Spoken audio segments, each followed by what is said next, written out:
Hi, I'm Cash with CashedOutCars, and in today's video, I'm going to be explaining to you why I painted my Miata black. Just kidding, that's not what we're doing. So, in today's video, we're going to be showing you how to replace a motor mount on my friend Matt's Miata. Go ahead and tell him why we're replacing the mounts. Because these shake me to death. They rattle my teeth out, they make the body panels fall off, they make me need to wear earplugs in the car. I don't like it. These are too much for me. I need something softer. So basically, Matt's an old man. He doesn't like his Miata being a race car. And today we're going to put basically OEM Miata mounts back in so it rattles less. Once you get your car up in the air, you could pull off your lug nuts. It's a lot easier to get these off if you crack them loose while it's on the ground.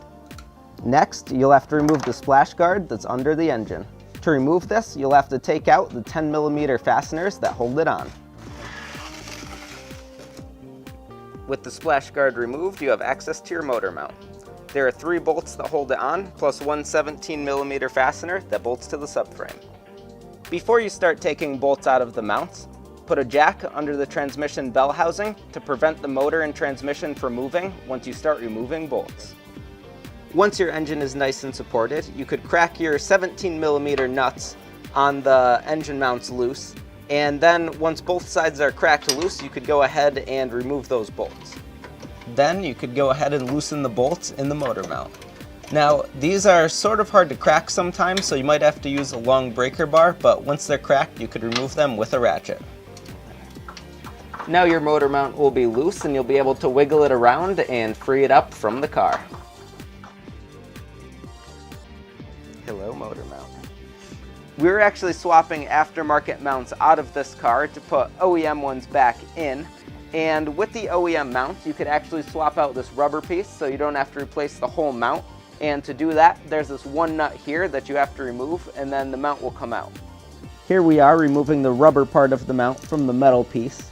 Now, you might need a friend here to stand on the mount when you first crack that loose, so you actually could break it loose. But once it's cracked, it's pretty easy to remove. Next, you could put your new rubber piece on your metal part of the mount and torque down that nut to between 42 and 58 foot-pounds of torque. Then you could pop on the additional metal piece that goes on your mount, and you could install your mount into your car. It's a bit of a trick to line the mount up in the car, but basically you have to wiggle it around and make sure that the threaded part comes through your hole in your subframe, and then you could lower your engine down a little bit and tighten down your bolts. For the bolts that go into the engine block, the recommended torque spec is 27 to 38 foot-pounds.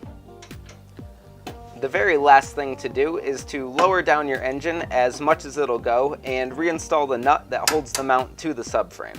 Then you'll have to torque it between 42 and 58 foot-pounds of torque, and your mounts are installed in your car. Alright guys, so this is the first startup on the new motor mounts.